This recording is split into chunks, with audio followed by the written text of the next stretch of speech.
A paz do Senhor, amém, queridos? Para quem esteve aqui ontem e para aqueles que estão aqui pela primeira vez nesse seminário, né? Quem está aqui pela primeira vez? Ok. Quem esteve aqui ontem? A maioria, sim. Então, nós vamos continuar aí ouvindo da palavra de Deus. Ela que nos sustenta, ela é imutável, é a partir dela que as coisas acontecem, né? E glória a Deus, porque ela continua sendo presente no nosso meio, né? Jesus foi aos céus, mas deixou o Consolador. E todo o ensinamento registrado na tua palavra. E nós temos o auxílio do Espírito Santo, a revelação dele, para o entendimento daquilo que Deus deixou escrito, a receita dele para as nossas vidas, né? De fato, a Bíblia é o nosso manual de vida. Ela tem todas as respostas que a gente precisa. Todas elas. A única diferença é a forma como você vai buscar. O que diferencia você da pessoa que encontra na palavra a base para a vida dela e a resposta que ela precisava é o coração. Muitas vezes nós nos direcionamos à palavra de Deus com o nosso coração ainda endurecido. Às vezes amargurado, muitas vezes fechado. Queremos uma resposta, mas dentro de nós já temos a resposta. Nós já temos a nossa própria resposta. E aí o Espírito Santo, ele não nos sacode, como faziam os nossos pais, né? Estou falando com você. Espírito Santo não. Jesus, ele, através do apóstolo João, ele diz que ele está à porta e bate. Jesus muitas vezes está à porta da nossa vida, da nossa casa, através da palavra dele. Às vezes um simples testemunho, como esse aqui que o pastor Oswaldo deixou. É Jesus estando à porta e batendo e dizendo assim: eu quero entrar nessa área na tua vida. Eu estou te dizendo mais uma vez isso.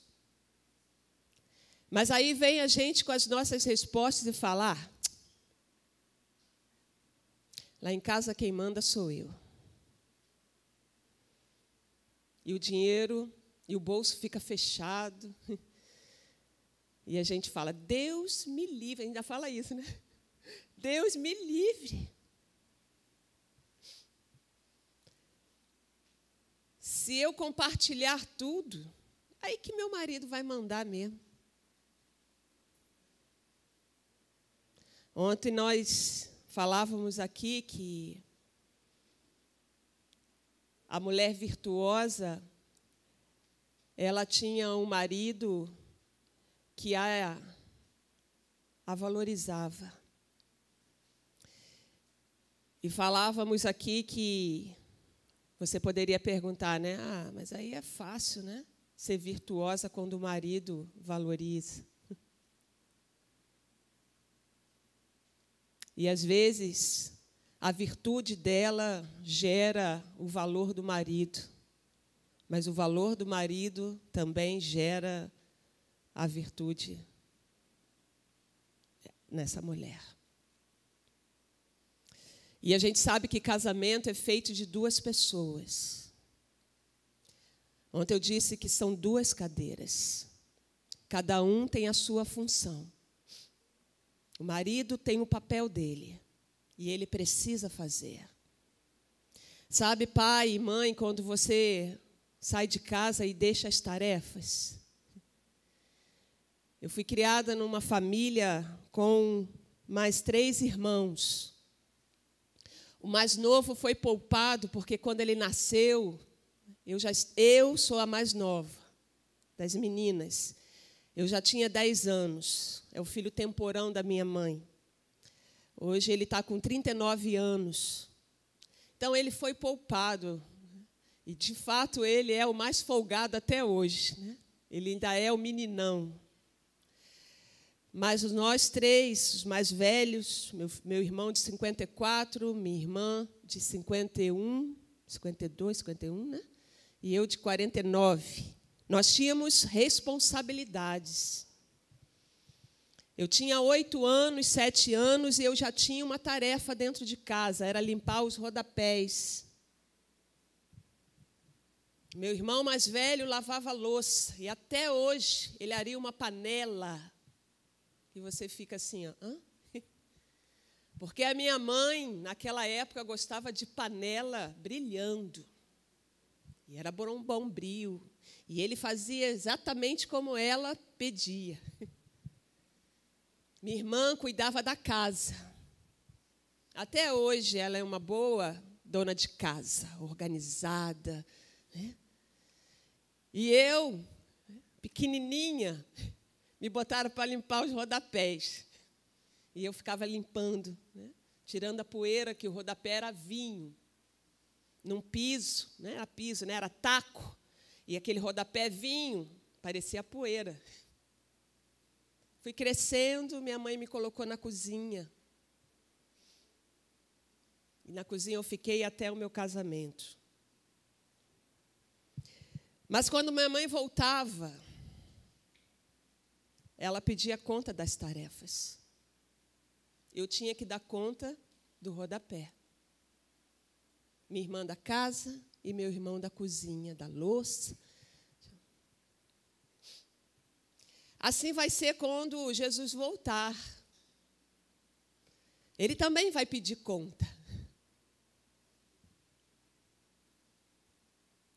da esposa, no seu papel de esposa, o que ela fez?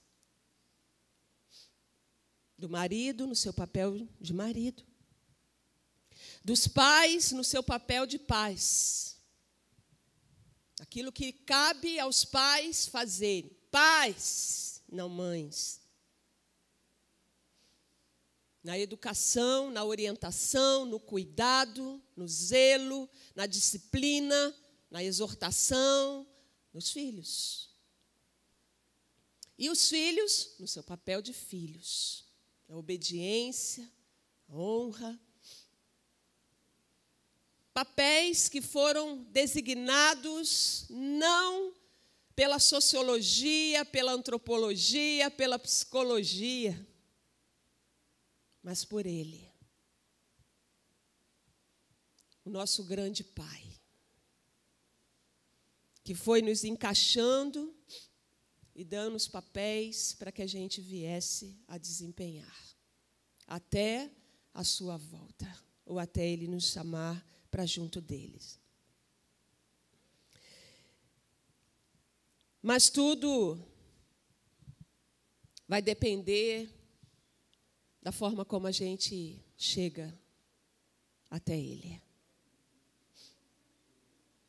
Ouvir Deus não é fácil. Mas quem tem ouvidos, ouve.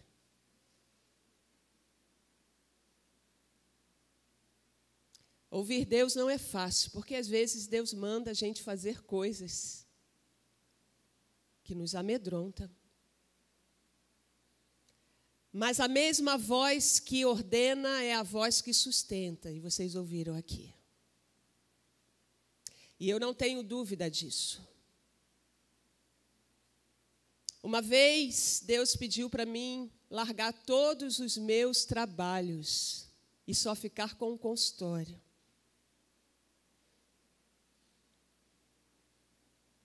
Eu não tinha tempo para estudar, eu trabalhava. Você precisava trabalhar tanto assim? Não, porque ele tinha o sustento. Mas eu trabalhava, prefeitura, consultório, CAPS, trabalha no Hospital de Paracambi, vai para o CAPS em Japeri, né? Aquelas coisas que a gente faz, né? 3 salários. Não tinha tempo. E um dia, numa reunião de esposas de pastores, uma esposa de pastor fez uma dinâmica e disse assim: faça um pedido a Deus, 3 pedidos. E eu era uma pessoa muito ocupada, logo eu não gostava muito de receber visita na minha casa. Eu tinha uns costumes estranhos, tipo assim, vai chegar na minha casa e vai reparar que eu não consegui limpar a casa direito, então não vai não. Tudo era na casa do outro, menos lá em casa. Mas isso me deixava triste. E uma das coisas que eu pedi naquele dia, naquela manhã, foi que eu queria ser mais hospitaleira, eu queria receber as pessoas. A outra coisa que eu pedi é que eu queria ter mais tempo. Eu queria ter tempo. E a última coisa que eu pedi é que eu queria um ministério pastoral.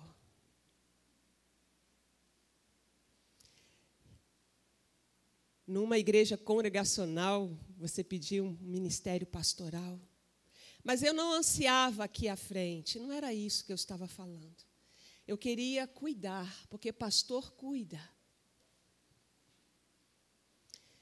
E eu disse isso naquela dinâmica. E o que aquela menina disse para mim foi assim: que isso se cumpra na sua vida. E depois daquilo ali, tudo começou a mudar, querido. Eu acho que eu nunca fui tão sincera numa dinâmica, num encontrozinho, como eu fui aquele dia.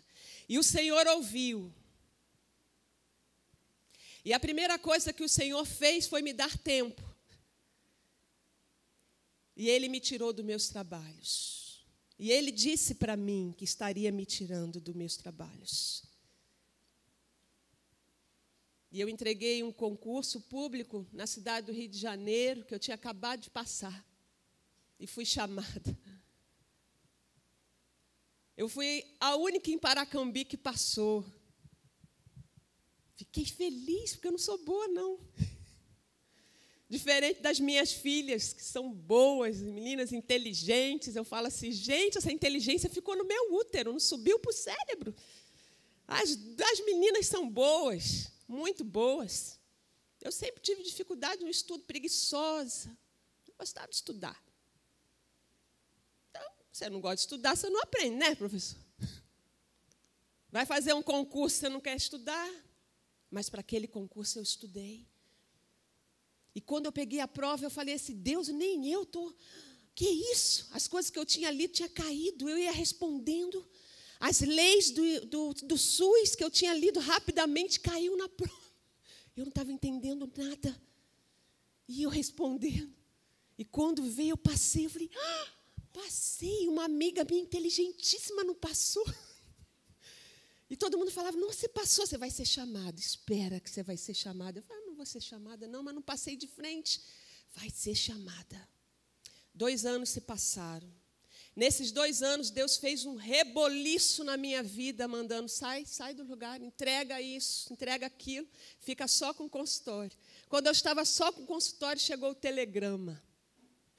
Está sendo chamada para se apresentar na Prefeitura do Rio de Janeiro. E eu olhei para o Oswaldo olhou e falei, e aí? É um serviço público, poxa. Serviço público, né? Até então você era contratada, um serviço público você não entrega. E ele me deixou muito à vontade, mas eu tinha a voz que tinha falado no meu coração. Quero você para mim. Deus disse assim, o meu servo está sozinho. Estou te levantando para ficar do lado dele. E aí eu fui orar. E Deus trouxe ao meu coração aquele cântico, quem tem posto a mão no arado, não pode olhar para trás. E eu pedi orientação a uma amiga e disse, como é que eu faço para entregar? É só eu não ir? Ela, não faça isso. Escreva uma carta de próprio punho, se apresente e fala que você está abrindo mão da vaga. Quando eu cheguei lá naquele setor, na Prefeitura do Rio de Janeiro, a mulher falou, hã? Processos de Deus. Então, foi mais fácil para mim quando Deus falou para ele, chegou a hora. Porque quando Deus falou para mim, eu disse assim, Deus, você vai me sustentar com consultório? Ela lá, hein? E ele disse, vou mandar os clientes. Eu já fiquei sabendo aqui que vocês sabem que o meu consultório não tem vaga, né?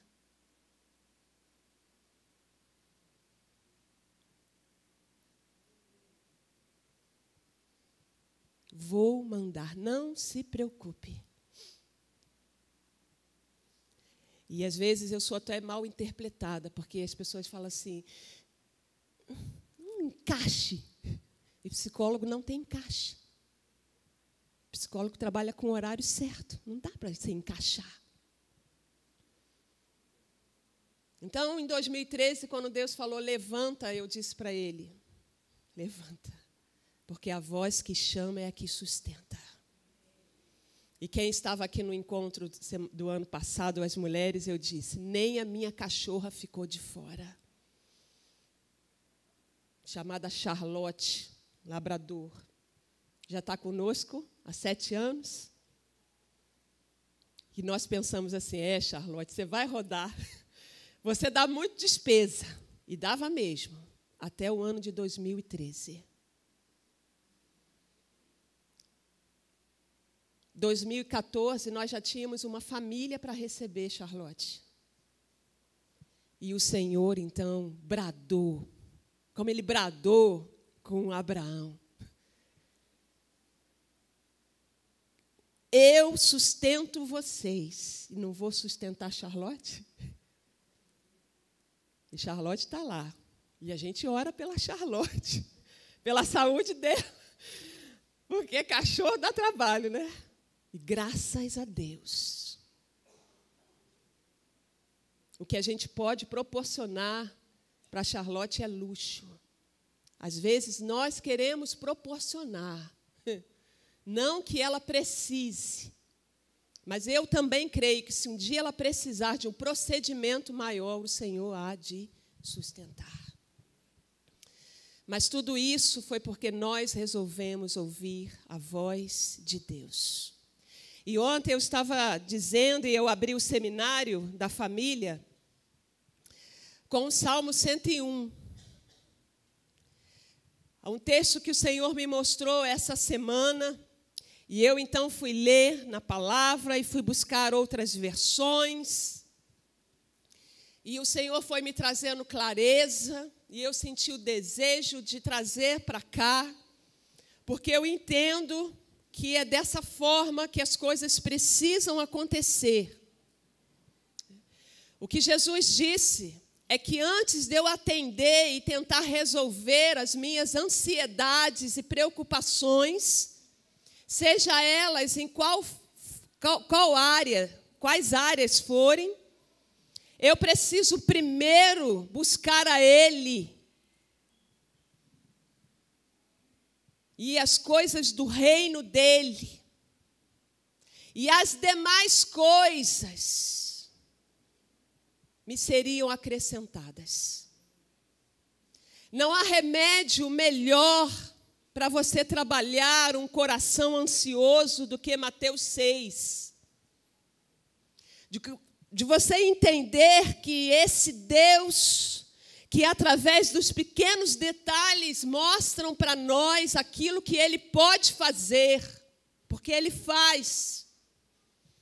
Porque se esse mar está parado ali, é porque a boa mão do Senhor sustenta esse mar. E Ele não avança.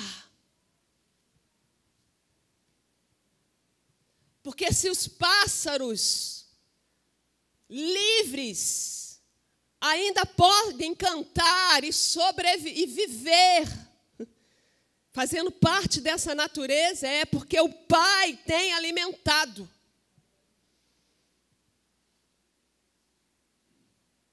se os lírios, as rosas, as margaridas, as violetas, e seja o que for, elas continuam exalando, elas continuam transmitindo a sua beleza, é porque o Pai tem cuidado de cada uma delas. Aí Jesus fala, se Ele faz isso, quanto mais com vocês. Então, se direcionam primeiro a Ele. E o Salmo 101, ele começa a dizer assim, cantarei sobre o amor fiel e a justiça. Cantarei a Ti mesmo, ó Senhor. Querido, não tem outra coisa melhor do que você cantar aquilo que Deus é. Do que você falar sobre Deus. De você ter dentro de você a sua própria experiência com esse Deus. Ser imerso ou estar imerso nessa verdade, desse amor fiel, dessa justiça, de quem Ele é, do que Ele faz. E o salmista fala, eu vou cantar isso.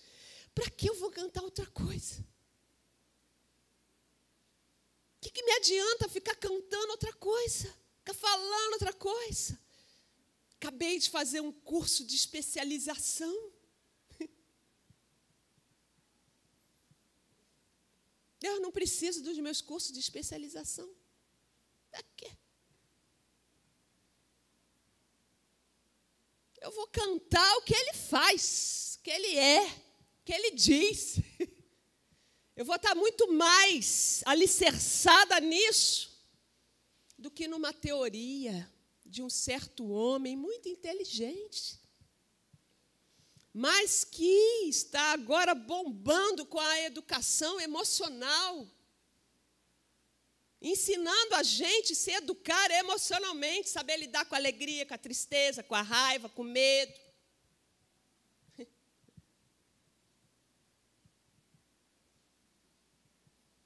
Mas eu prefiro a fonte, porque foi a fonte que soprou tudo. E começa nele. E o salmista fala isso. Eu vou me direcionar a Ti, Deus. E vou falar da Tua palavra. Vou cantar a Tua palavra. Vou bendizer a Tua palavra. Vou falar da Tua justiça. Vou falar da Tua fidelidade. Porque Ele tem sido fiel, querido. Sabe aquele pãozinho que você comeu hoje de manhã? Aquele cafezinho preto, aquele biscoitinho, aquela fruta? Foi Ele que fez chegar até a tua casa. Ai, eu preciso encher meu coração disso. Mas, e o resultado do meu exame não importa. Deixa as coisas ir acontecendo a seu tempo. Ele está no controle de tudo. E o salmista então começa no versículo 2: tomarei bastante cuidado para andar sempre pelo caminho certo. Mas para isso preciso muito da sua ajuda. Quero começar pela minha própria casa, tendo sempre um coração puro e sincero. Outra versão que eu vi agora de manhã diz assim, versículo 2: quero instruir-me no caminho da perfeição. Eu quero continuar crescendo, mas no caminho certo. Eu quero continuar crescendo na minha vida pessoal, mas no caminho certo. Eu quero continuar crescendo na minha vida conjugal, mas no caminho certo. Eu quero criar os meus filhos, mas no caminho certo.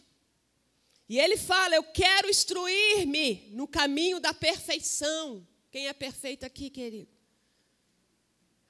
O Augusto Cury? Freud?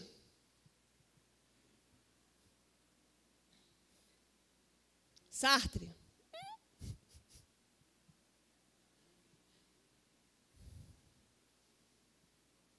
Russell Shedd, esse é. Todos nós humanos somos falíveis. O único que é o caminho, a verdade e a vida é Jesus Cristo. E o salmista fala, eu quero instruir nesse caminho. Quando virás a meu encontro? Senhor, eu quero aprender contigo. Quando o Senhor vai vir me ensinar? Eu quero que o Senhor abra os meus olhos. Eu quero que o Senhor abra os meus ouvidos. Quantos oraram isso quando chegou aqui? Abra os meus olhos, Senhor. Diminua o meu eu. Que o Senhor cresça e que eu diminua. O que Paulo fala? Não mais eu, mas Cristo. Mais Cristo. Mais Cristo. Muito mais Cristo. Se não for Cristo, vai dar errado. Cristo precisa viver em nós. Quando, Senhor, você vai vir? E eu não estou falando da segunda volta. Eu estou falando quando a gente fala para Deus assim, ó, fala comigo. Vem me ensinar a como ser uma mulher sábia, a como ser um marido que ame, a como ser pais que instruam, a como ser filhos obedientes. Quero proceder com o coração íntegro dentro da minha casa. Querido, essa oração, ela traz mudanças na nossa vida. Quero proceder com o coração íntegro dentro da minha casa. Imagine todos na sua casa falando isso. Senhor, eu quero proceder com o coração íntegro dentro da minha casa como marido e pai.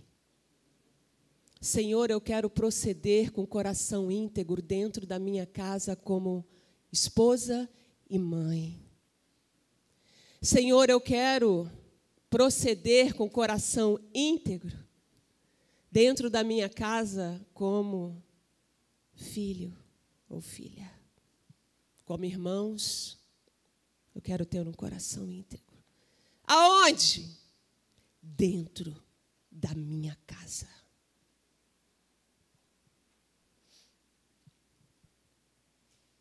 Eu não sei se eu contei isso já aqui nessa igreja.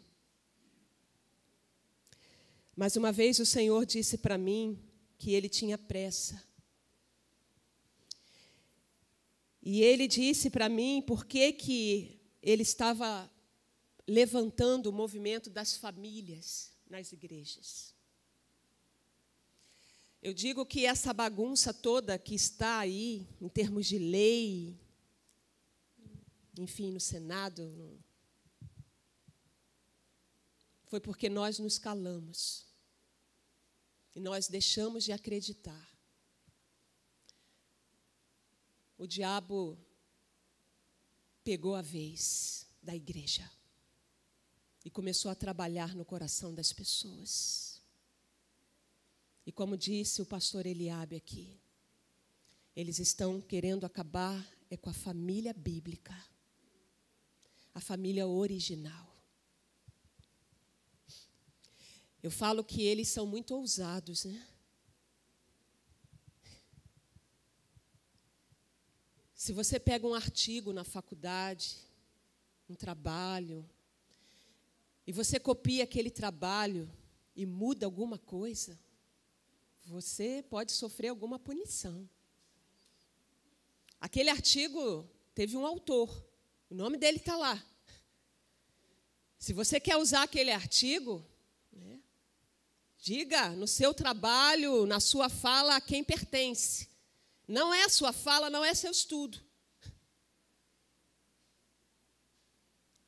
Como é que eles falam da família como se fosse algo que pertencesse ao campo das ciências sociais?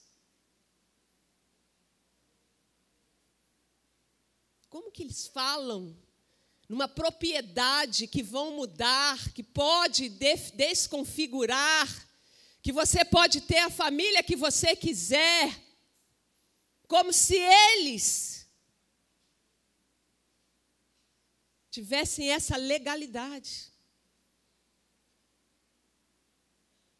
Ai daqueles que mudarem um tio.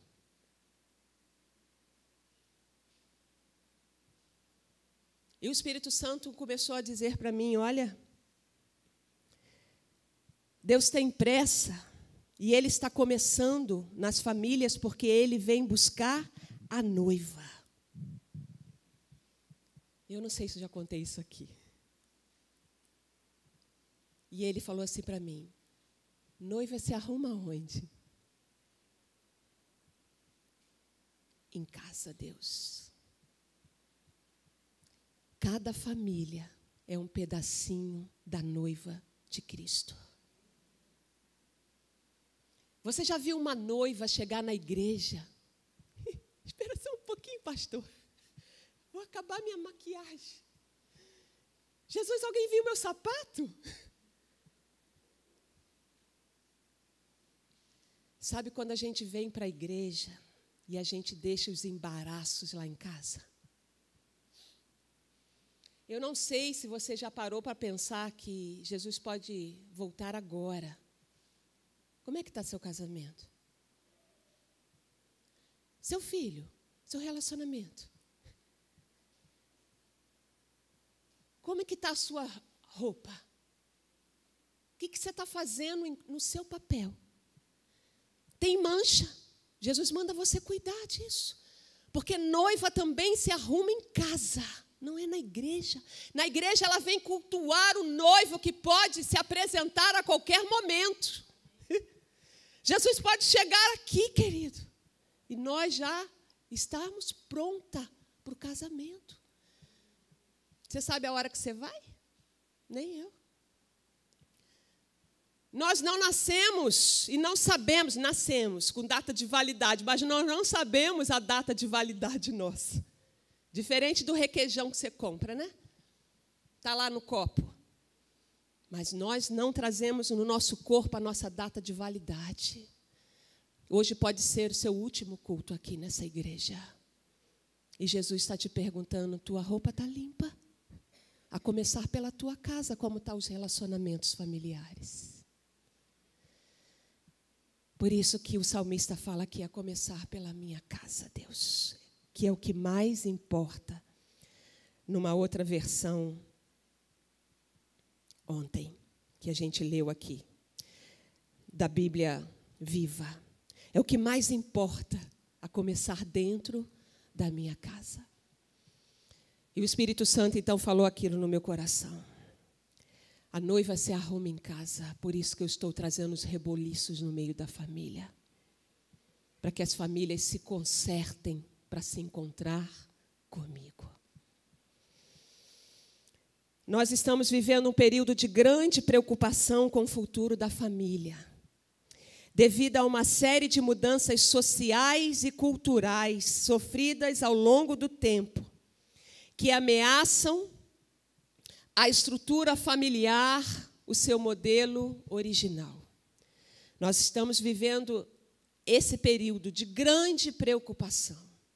E de grande preocupação com o futuro das nossas famílias, ou das famílias dessa geração e da geração vindoura. Para nós, essas mudanças trazem questionamentos a respeito de como viver em família em meio a tanta fragmentação, a tantas quebras, mudanças, há tanta desvalorização dos princípios e dos próprios valores. E eu vou falar uma coisa aqui redundante, né? Os valores foram desvalorizados. Eles caíram. Sabe aquele ensinamento que minha mãe me deu de quando você chegar à casa dos seus avós, você ensinar seus filhos a tomar bênção?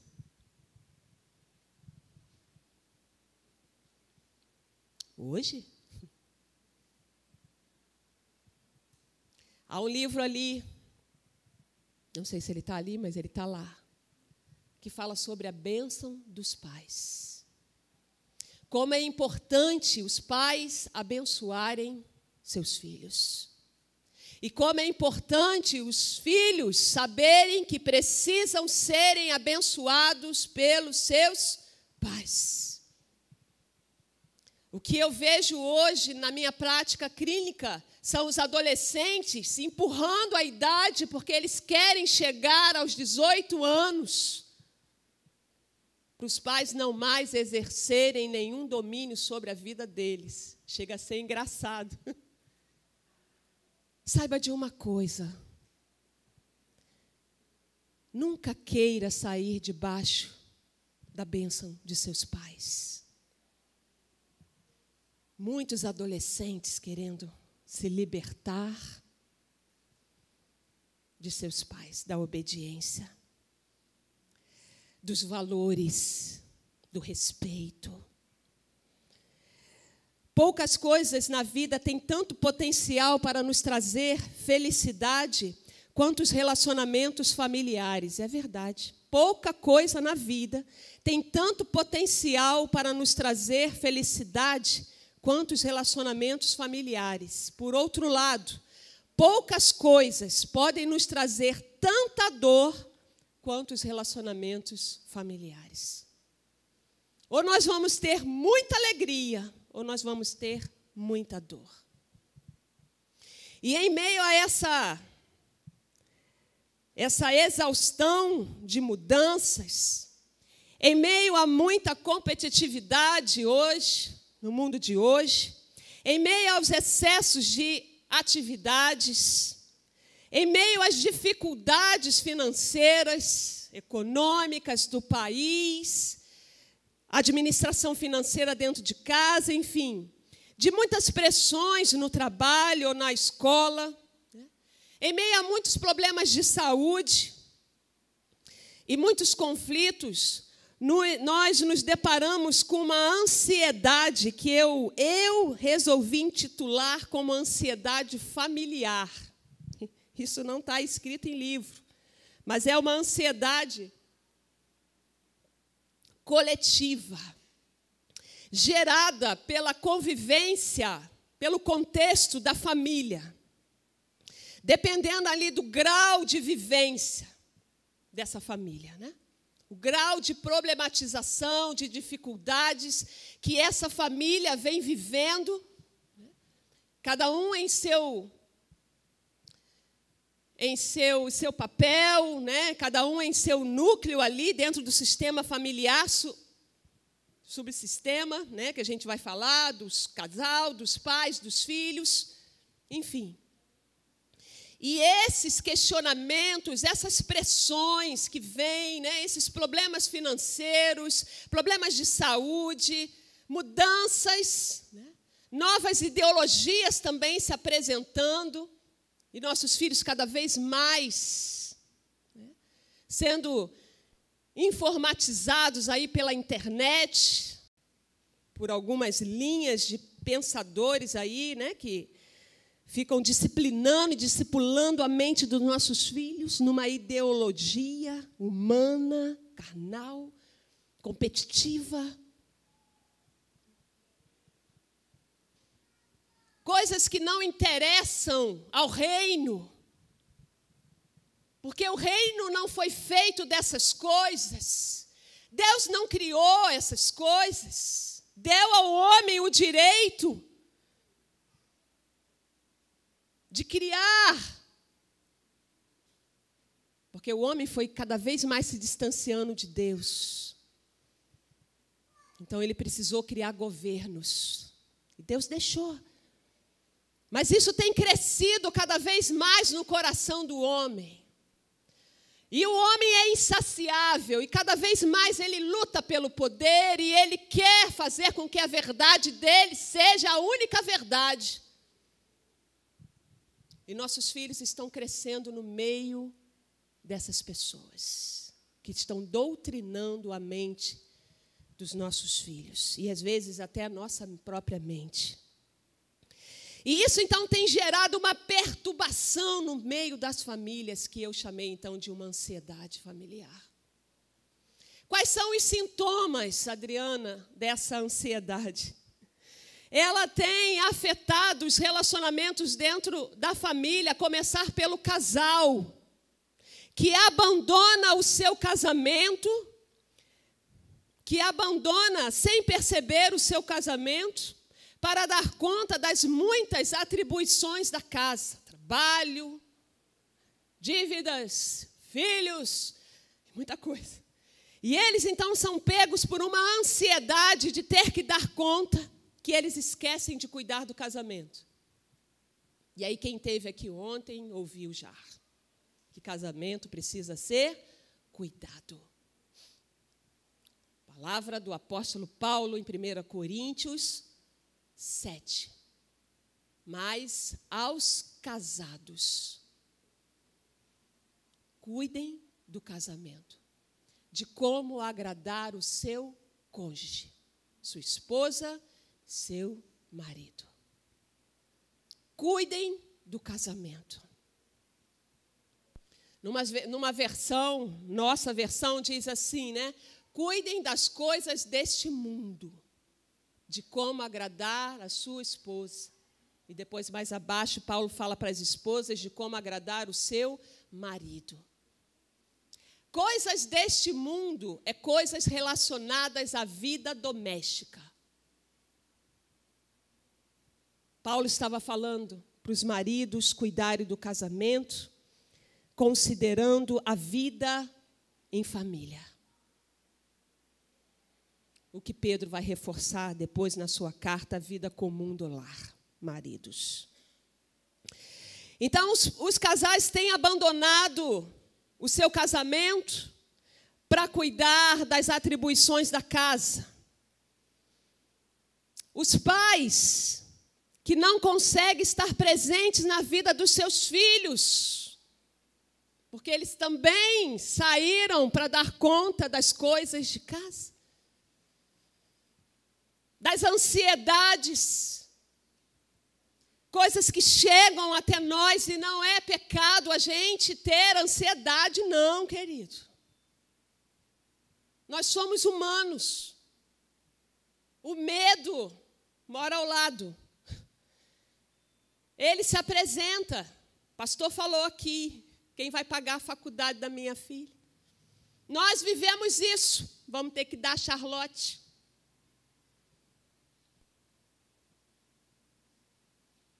Os pais, com medo de não poderem suprir tudo na vida dos seus filhos, se encarregam de trabalhos e mais trabalhos e mais trabalhos e mais trabalhos.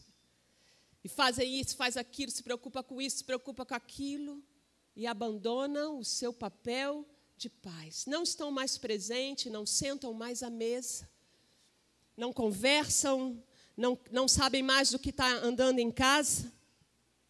E dos filhos, que já não mais reconhecem o espaço dos pais em suas vidas. Para que pai?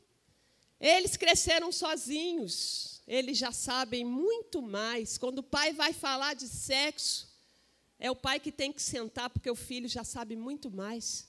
Pai, está por fora. Pai, eu li na internet que agora... E o pai fica assim, meu Deus, como eu não vi isso? Você estava sofrendo da tal ansiedade familiar. Será que eu vou dar conta? Eu vou dar conta? Jesus, ele fala desse momento nosso em Mateus 11, versículo 16 e 19 a 19.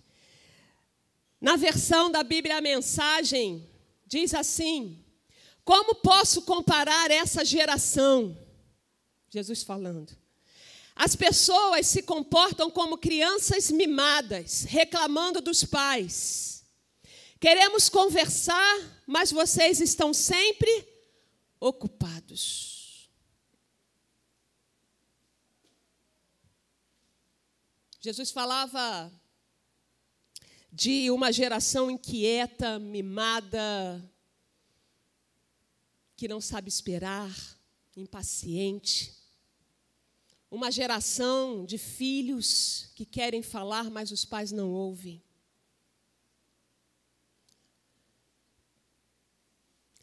O profeta Miqueias também fala desse grau de dificuldades e de mudanças. O profeta Miqueias profetizou um tempo futuro, próximo à vinda de Jesus. E ele disse que esse tempo, o filho desprezaria o pai. Miqueias 7, versículo 6. Porque o filho despreza o pai. A filha se levanta contra a mãe. Você não me manda mais. A nora contra a sogra. Os grandes inimigos do homem são os seus próprios familiares. Miqueias, antes do nascimento de Jesus, já profetizava para o tempo de hoje. Os próprios inimigos do homem são os seus familiares. Quantas dificuldades as famílias têm enfrentado. E às vezes a gente quer entender relacionamento familiar longe de um entendimento espiritual. Queremos entender a nossa família, mas sem necessariamente abrir a Bíblia. Queremos conduzir nossos relacionamentos familiares de acordo com o que achamos, de acordo com a razão humana, com as práticas da sociedade moderna. Quem sabe o que eu vivo sou eu. Quem sabe a mulher que tem sou eu. Quem sabe o marido que tem sou eu. Então eu faço isso porque eu sei. Deus também sabe. Mas saber ele sabe. Se ele concorda que eu não sei, né? Mas saber, Deus sabe. Ele sabe de tudo. Agora, ele concorda da forma como você tem cuidado do seu relacionamento? Ele concorda com a sua opinião? Porque ter opinião também ele sabe que você tem. Mas ele concorda com o que você anda falando?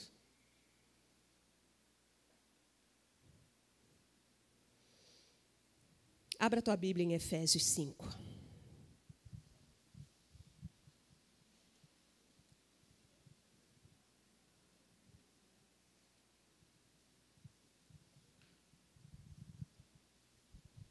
Efésios 5.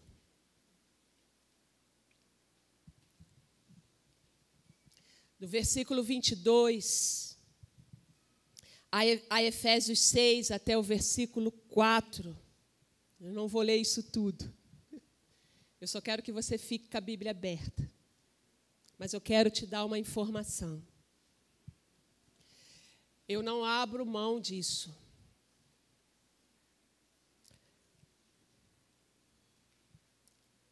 O Espírito Santo, uma vez, gerou isso no meu coração, e eu escrevi isso na minha Bíblia, e eu falo sempre disso. Efésios 5, do versículo 22 a Efésios 6, até o versículo 4, é a espinha dorsal da família. É a coluna de sustentação do funcionamento familiar. Aonde está baseada e alicerçada a estrutura da família? Em Efésios 5, do versículo 22 a Efésios 6, versículo 4. A estrutura da família está escrita aqui. Quantas casas aqui tem uma estrutura? Como é que chama? Aquele papel assim? Planta. Não é isso? Quantas casas? Todas as nossas casas, elas têm que ter uma planta. E naquela planta ali, há todos os detalhes, todas as informações que a gente precisa sobre a casa. Para a gente saber se a casa tem uma estrutura, se ela aguenta uma reforma, uma outra casa em cima, enfim. Aquela planta ali vai dizer para você tudo o que você precisa. É assim? Efésios 5. É como se fosse essa planta. E ela vai te dar a direção para que você tenha uma estrutura familiar saudável. Para que você viva a família como Deus planejou. Para que, de fato, esse seja o desejo do seu coração. Não viver a família que eu quero, mas viver a família que Deus planejou para mim viver. Efésios 5. Por muito tempo, o diabo cegou o entendimento de Efésios 5. E eu falo isso por mim mesmo. Eu cresci numa igreja batista. Me converti aos 10 anos de idade e ali passei toda a minha adolescência, saindo dali aos 18 anos, quando eu resolvi, então, seguir na igreja congregacional por entender que eu estaria caminhando com Oswaldo e eu precisaria, então, entrar. Ele estava se preparando para ser pastor e eu me despedi da minha igreja. Não foi numa época muito fácil que a igreja estava passando. Isso me ajudou a sair, mas eu lembro da minha formação ali. E lembro de muitos casamentos que eu ia e ficava reparando.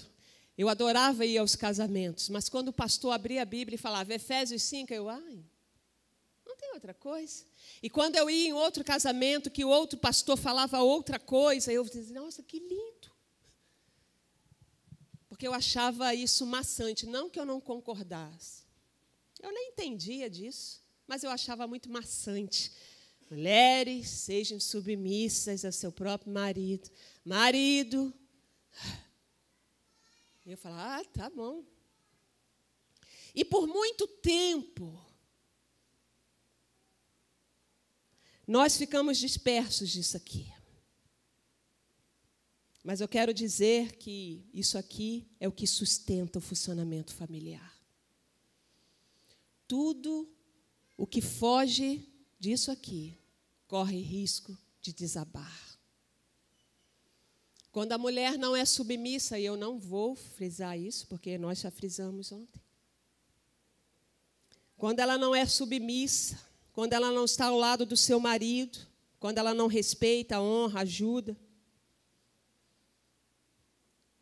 Tem um pastor que eu sigo na internet e ele chega a falar que a mulher tem que adorar o marido. Numa visão bíblica, tá, querido? Numa adoração permitida pelo próprio Deus. Nada, mas ele fala que é nesse nível. Salvo em algumas exceções, quero deixar claro aqui. Eu não entendo o divórcio. Eu entendo o casamento. Até que a morte separe. Eu entendo o que Deus fala em Malaquias. Eu entendo o que Deus deixa registrado na palavra. Mas eu entendo algumas situações limítrofes, graves, e que para a família continuar sobrevivendo, ela precisa buscar a sua própria proteção e se afastar daquela pessoa que muitas vezes está sendo abusiva no seu papel de pai ou de mãe. Porque tem muitas mães também que são abusivas. E em alguns casos a gente vai entender o divórcio. Mas como eu aprendi com meu marido, cada caso precisa ser estudado de forma muito particular.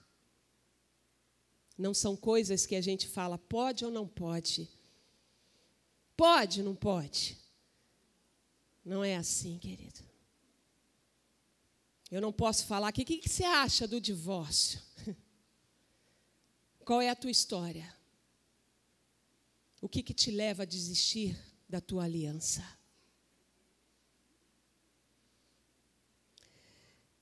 Mulheres, sejam submissas, marido, ame as suas mulheres, cuidem delas, ajudem-as a cumprir a sua função, ame como Cristo amou a igreja.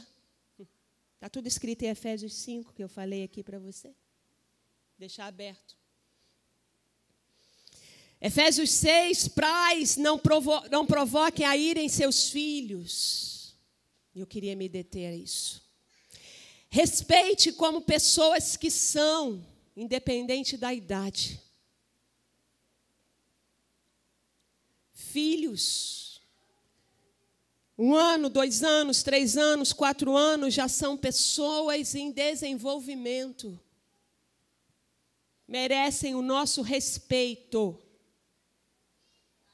Não são qualquer coisa, não são objetos para que a gente faça com eles o que a gente bem querer. Você precisa disciplinar o seu filho, haja com sabedoria. E não envolto de um sentimento de raiva, indignação. Como se você não errasse na sua vida. Como se você não quebrasse um copo. Como se você não derramasse um leite. São pessoas que estão se desenvolvendo e que precisam da sua aprovação, precisam do seu olhar, precisam da sua ajuda, precisam da sua misericórdia. Mas nós nos esquecemos que nós também aprontamos na nossa infância, né? Nós esquecemos de muita coisa. Mas Paulo fala, pais, não provoquem a ira em seus filhos. Disse ontem, numa pesquisa, que num momento futuro, a maioria dos jovens evangélicos iriam abandonar a fé, a grande maioria. E quando foi pesquisado e estudado o que poderia provocar isso, o que foi constatado é que a coisa que mais impactava aqueles jovens e que impactariam era a hipocrisia vivida pelos pais, que dentro de casa são uma coisa e na igreja são outras. Dentro de casa não ouvem, não conversam, não ajudam, não querem fazer nada.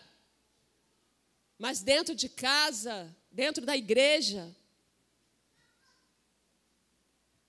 quer sentar, irmã? A igreja está cheia. Pode contar comigo. É o quê? Dinheiro para missões? Vamos aí. A mulher vê isso, o filho vê isso. E eu me orgulho porque eu sustento a obra missionária. Graças a Deus por isso. Mas quando a mulher pede um dinheiro para fazer a unha, lá em Paracambi, a mão é R$15. Sabe fazer, não? Aprende. R$15. Sabe o que é R$15?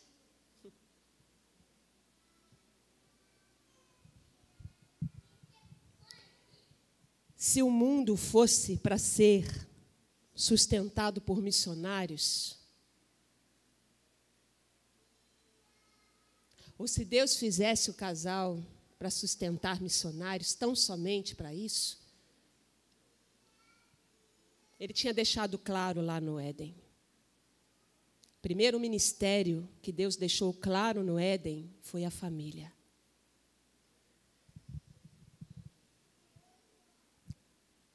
A obra missionária é muito importante, querido. Mas quando eu consigo sustentar primeiro a minha família, porque senão vira aí hipocrisia.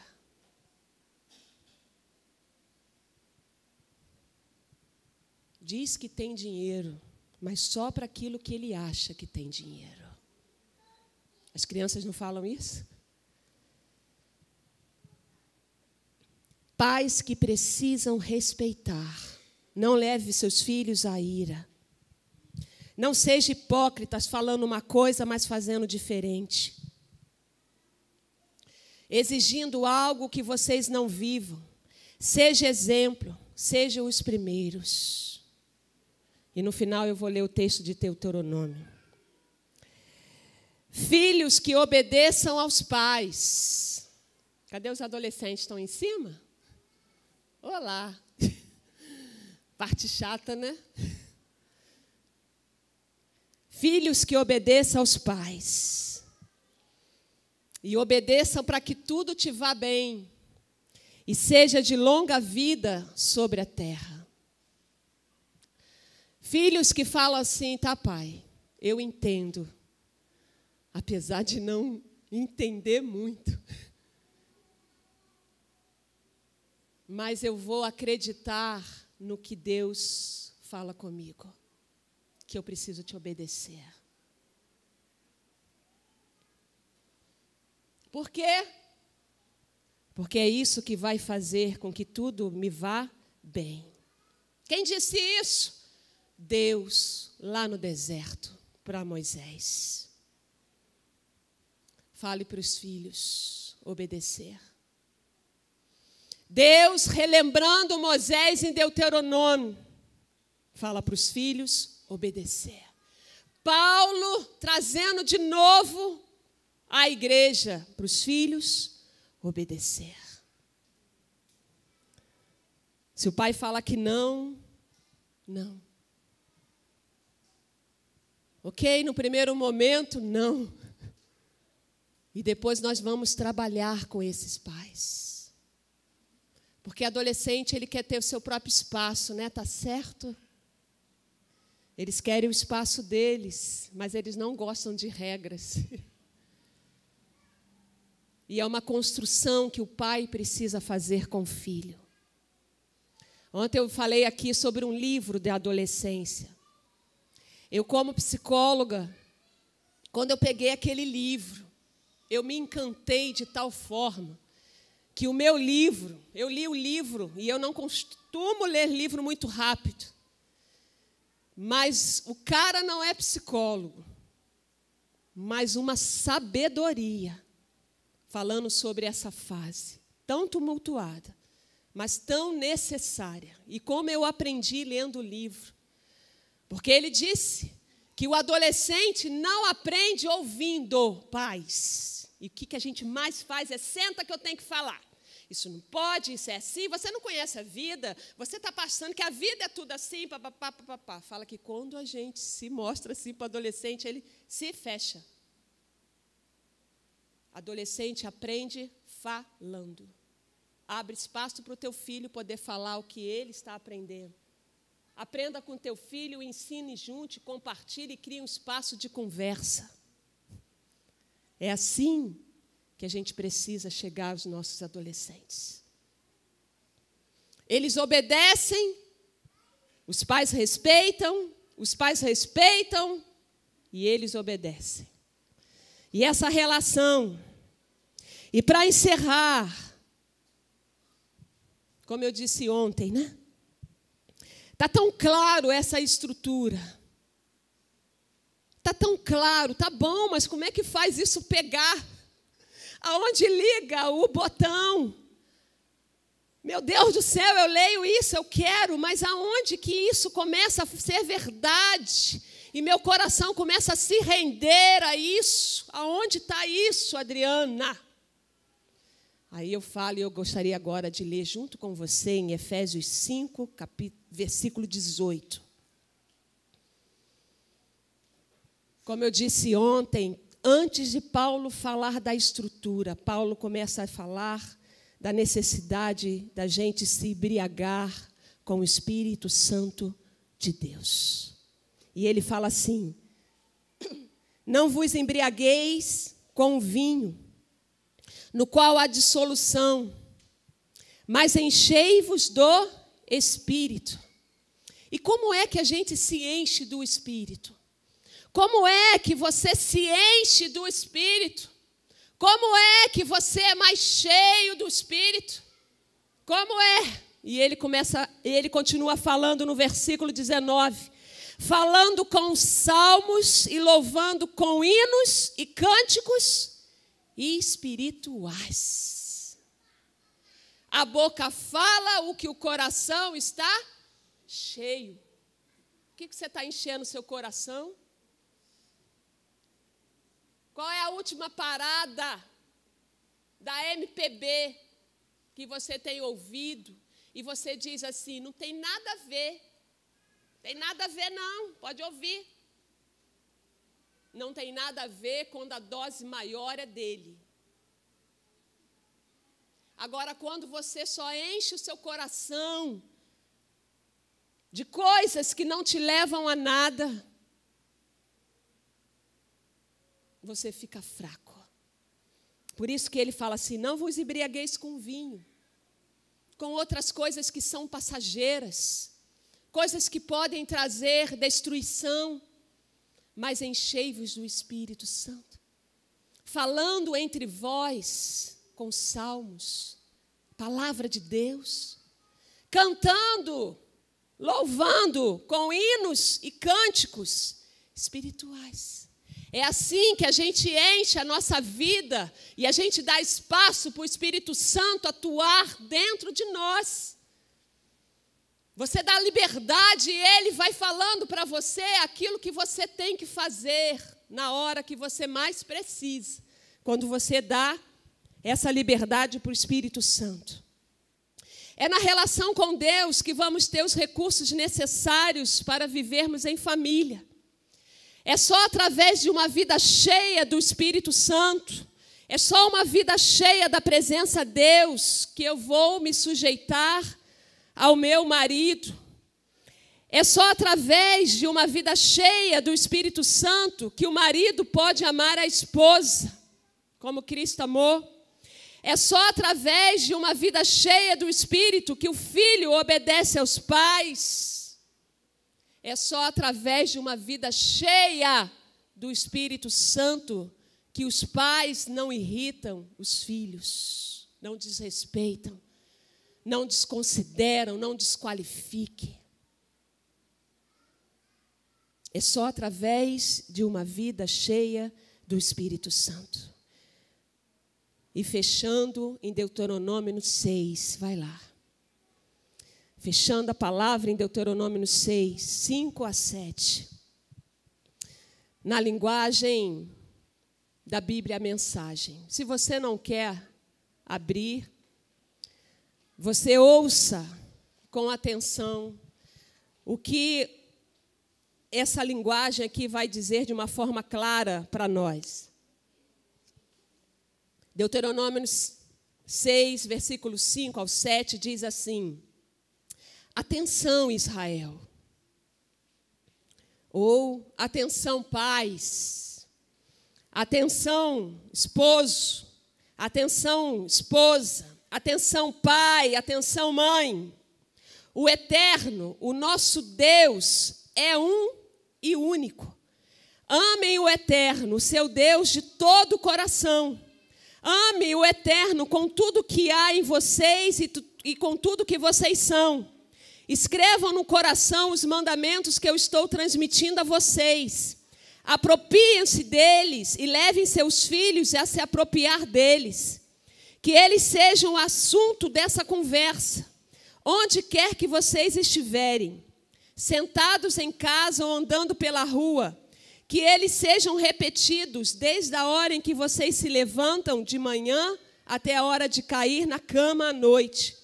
Que eles sejam amarrados na mão e na testa de vocês, como lembretes, e até escritos no batente da porta da casa e na porta das suas casas. Mas aonde isso começa? No coração dos pais.